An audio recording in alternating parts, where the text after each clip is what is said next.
नमस्कार, India news in खबर में आपका स्वागत है। मैं विद्या शंकर तिवारी हूँ। कोरोना को लेकर के खबर अच्छी नहीं है। यूपी गाजियाबाद बॉर्डर फिर से सील कर दिया गया है। दिल्ली में 630 से ज़्यादा मामले 24 घंटे में सामने आए हैं और देश में 1,38,000 संख्या पार कर चुकी है। विश्व के टॉप 10 कंट्रीज में ये आ चुका है।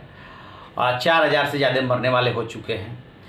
और जो जानकारी मिल रही है वो जानकारी ये मिल रही है कि 13 दिन में मामले दुगने हो रहे हैं।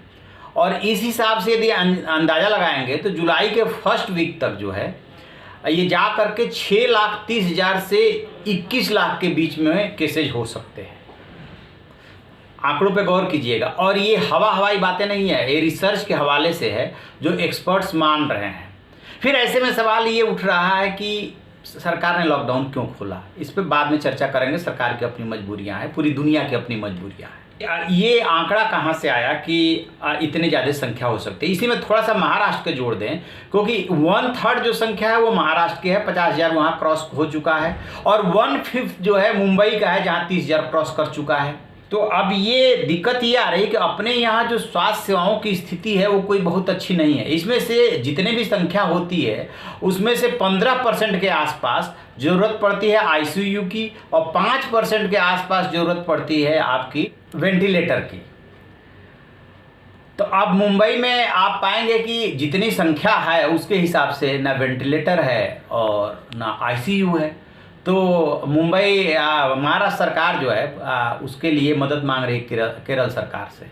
दिल्ली की स्थिति पे ज़रा गौर कीजिएगा, क्योंकि दिल्ली चौथा राज्य है जहां सबसे ज़्यादा संख्या है।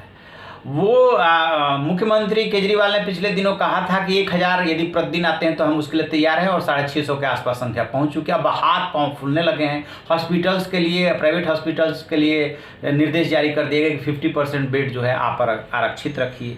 अच्छा, इसी क्रम में एक बार सरकारी आंकड़े भारत की पूरे देश की देख लेते हैं तो हमारे पास जो है कुल बेड्स की जो संख्या है वो 7,14,000 है।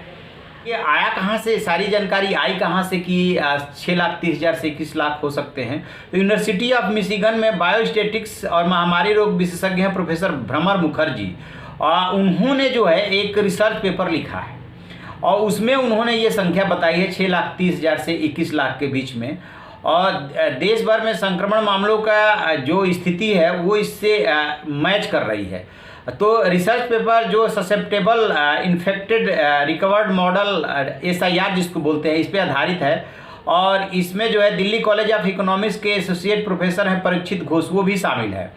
तो इन लोगों का कहना है कि सब कुछ हासिल नहीं किया जा सकता लॉकडाउन से। लॉकडाउन के साथ साथ बहुत सारी चीज़ें और भी चाहिए। क्या चाहिए कि जब लॉकडाउन खोला गया है, चाहे मजबूरी में खोला गया हो, आर्थिक मजबूरी थी जिसके मैं कहा आपसे बाद में जिक्र करेंगे कि 2 महीना हो गया, 2 महीना से ज़्यादा बहुत दिनों तक आपकी इकोनॉमी ऐसी नहीं है कि इसको बर्दाश्त कर सके। लिहाजा लोगों की रोजी रोटी के लिए, देश के लिए इसको खोलना जरूरी था। एक और महत्वपूर्ण फैक्टर है, गवर्नमेंट का ये मानना है कि इसी मई जून में जो होना है, जितना पीक पे जाना है उतना पीक पे चले जाए। गर्मी में संभालना आसान है बजाय कि बरसात में, क्योंकि बारिश में और समस्याएं बहुत ज़्यादा शुरू हो जाती है।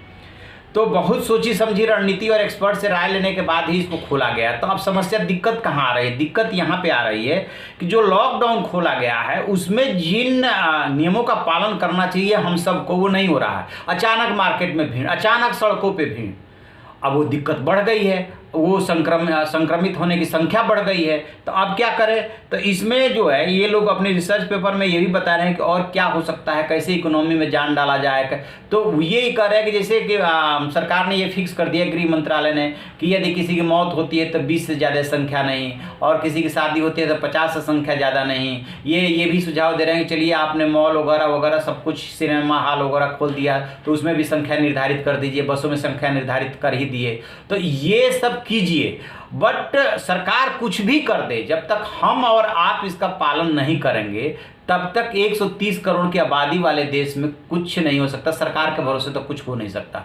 अब जिस देश में 7,14,000 ही बेड हो, अब अंदाजा लगाइए कि जब मरीजों की संख्या हो जाएगी तो फिर क्या होगा। तो फिर आप पाएंगे कि हॉस्पिटल में जमीन पे, फर्श पे लेटे हुए मरीज हैं और तड़प रहे हैं। अभी आपने वहाँ मुंबई का एक सीन देखा होगा कि किस तरीके से महिला कांस्टेबल जो है सड़क पर तड़प रही है और कोई मदद करने के लिए नहीं जा रहा है। ये स्थिति है। तो इन लोगों का ये मानना है कि सिंगापुर का एक मॉडल है कि 100 सिंगापुर डॉलर देते हैं 5,000 रुपये, जैसे क्वारंटीन किया जाता है ना, तो उनको ये इतना दिया जाता है। किस लिए? वो एक भत्ते के रूप में, ताकि लोग आगे आएँ, अपना चेकअप कराएं।